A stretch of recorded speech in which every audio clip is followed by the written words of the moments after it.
Hi guys, welcome back to my channel. So I'm definitely going to do my best to try to start making more long form content here on YouTube. I'm very new at this, so please excuse any imperfections that you may witness in these next couple weeks. I'm really doing my best to learn more about the editing process, the shooting process, and however, I'm just trying to follow my own advice and not wait until something's perfect to put it out there, which is something I tend to do a lot. And then I end up procrastinating a lot of my own projects. So I'm just taking a leap. I'm starting to shoot, though I know it's not going to be perfect, but that's not the point is to get my message out there and to get my work out there and to help you. So for today's video, I want to talk a little bit about OCD. Some of you may know that a lot of the content I do is around relationship OCD or OCD focused in general. What's very interesting is that a couple of years ago, I was fitting the criteria for OCD and I found myself in OCD treatment for a couple sessions and it was life changing. It was honestly extremely helpful. And one of my biggest takeaways from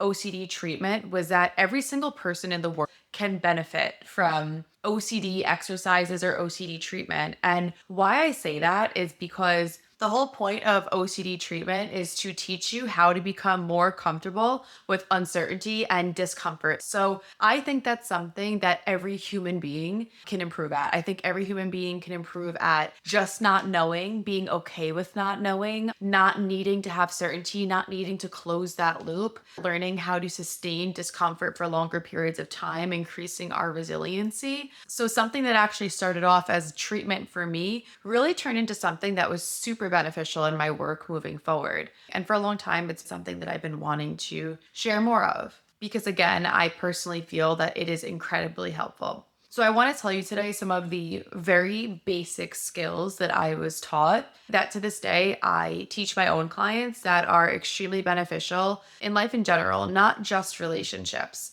However, obviously relationships are a place where people tend to be triggered more, activated more. So these kinds of skills are very applicable in relationships, but they really are applicable in life in general. So one of the first things that they teach you in OCD treatment, and this is something again that I teach many of my clients, is something as basic as the shoulder shrug. Just learning to say, I don't know, maybe and maybe not. I'm not sure. I remember when this was first taught to me, laughing at and with my therapist saying that that will never be me. Like, I will never be somebody who will be okay with saying maybe, maybe not, I don't know. And what's funny is to this day, it's something that I actually find myself doing naturally a lot in life, just saying maybe, maybe not, I don't know, and really stopping my thought process there. And that again is a skill that I thought I would never come close to obtaining. And I'm going to tell you why I had such a hard time believing that I would be able to obtain this skill. It wasn't exactly because I just thought I was incapable in general, but there were many things that I thought,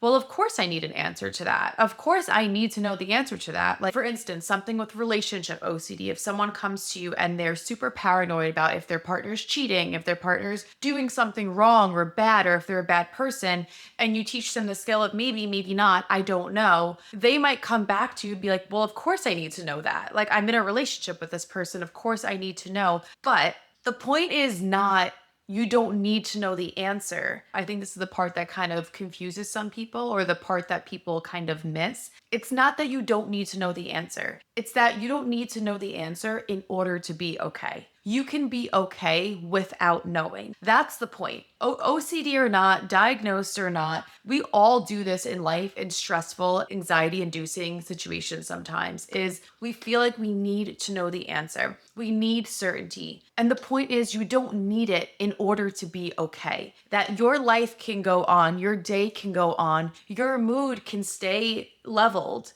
without you needing to know. You don't need to spiral. And the pain point with many people with OCD is that they think, I will not be okay until I have this answer. And what creates this loop is they chase certainty. They chase an answer. They chase some kind of compulsive behavior. And a lot of times when they achieve that behavior, they feel okay for the moment. They've closed that loop. But the point is that where they've closed that loop is actually just the start of another loop. They never actually close that loop, right? So their thoughts kind of look like this, and they think in order to be okay, it has to be closed, right? It's like a circle, and they think, I won't be okay until I do this.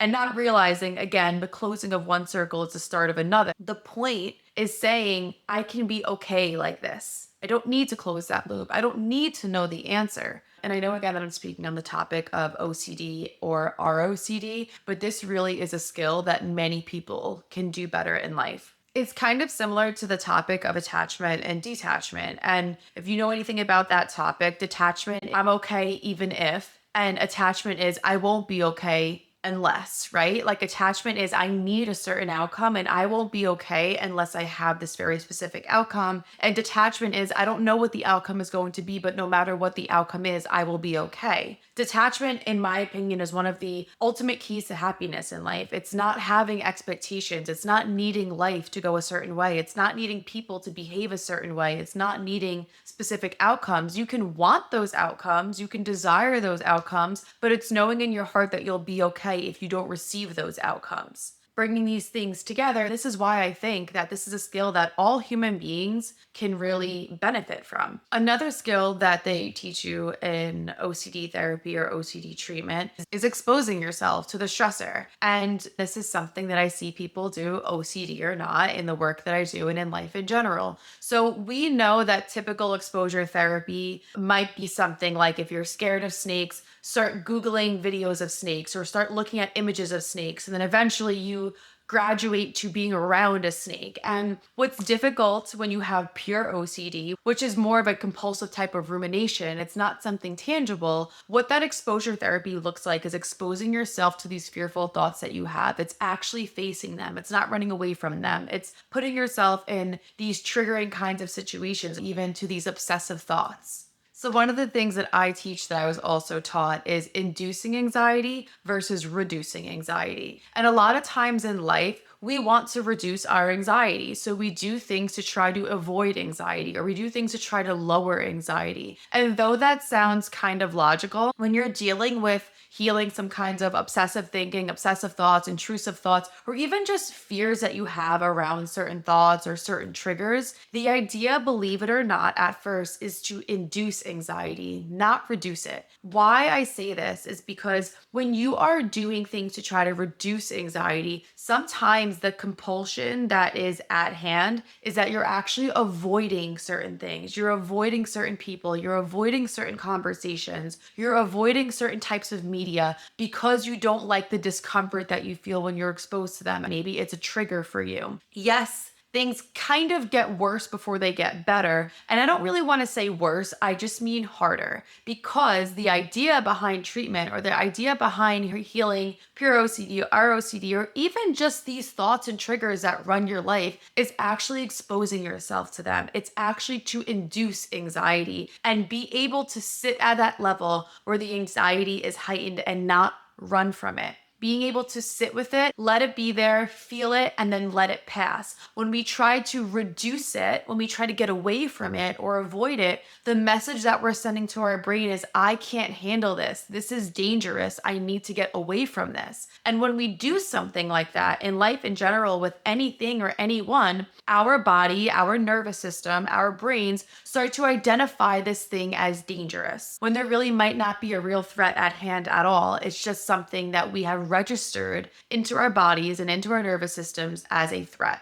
So the longer that you can be around a thought, a person, an image without fighting off that anxiety, you are increasing your capacity for discomfort. And when you can increase your capacity for discomfort around certain triggers, certain people, you are sending a new message to your nervous system. You are sending a new message to your brain and to your body that I can sit in this discomfort. I can sit in this uncertainty. I don't need to run from this. So a good exercise for you to do is take some inventory of your daily life.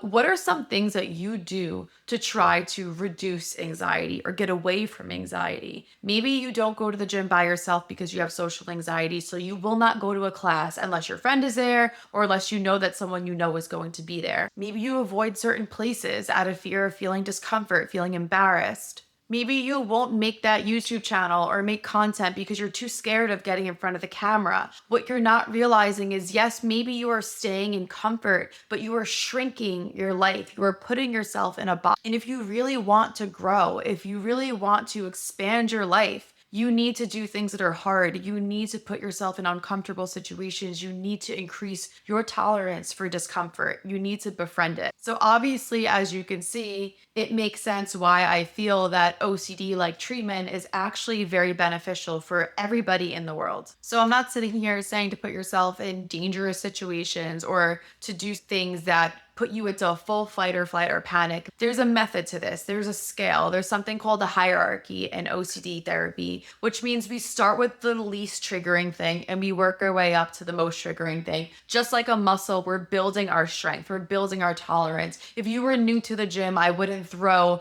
150 pounds on your back to squat. I might not even put a bar on your back at all. We might just start with body weight squats. And then we might upgrade to two 10-pound dumbbells. And then maybe in a month, we'll upgrade to putting just a bar on your back. We wouldn't jump that far, right? It would be damaging. So something like this works the same way. If you have crippling social anxiety, no, I wouldn't recommend that the first thing that you do is go to a party by yourself where you know nobody and throw yourself into the masses where maybe you're going to be too triggered and too uncomfortable. Because yes, there's a point where it's no longer helpful. It's just creating more phobia and more fear. So start with something small. Start with something that you know gives you like a level 20 to 30 anxiety out of 100. And then we work our ways up to 50. And then I work our ways up to 70, up to 80. And then we work our ways up to the most triggering things for us, whether it's thoughts, people, places, things. It doesn't just have to be tangible things. There's situations that can just bring on really uncomfortable thoughts for us. There's many different things. You don't have to just be on the OCD spectrum. You don't have to have any kind of diagnosis in order to benefit from these kinds of skills. If you're somebody in general that is looking to grow, that is looking to expand your tolerance, that is looking to level up, that is looking to do harder things, develop more courage, develop more confidence, develop more security, this is applicable. A life well lived is a life of challenge. It's a life of taking risks. It's a life of doing hard things. That's not me being a masochist saying that we always need to be suffering and in pain and really just putting ourselves through the ringer. But if you want to grow or if you want to expand, you have to break the shell that you are in. And if just from watching this video, you have a couple bells that are ringing, you have a couple projects that you know that you've been putting off, you have a couple situations that you know that you've been avoiding, you have a couple just triggers that are coming to mind that you know what you do on a daily basis to try to avoid it, to try to not feel it. I encourage you to throw yourself in the fire a little bit. I encourage you to take some steps today towards that discomfort, because if you're going towards discomfort, you're going towards growth. I hope you guys enjoyed this video. I promise I'm going to be making way more content like this now that I have my camera set up and my lighting and I finally figured out an amazing editing app. Thank you guys for watching. Thank you for listening. Thank you for always supporting me. And I will talk to you soon.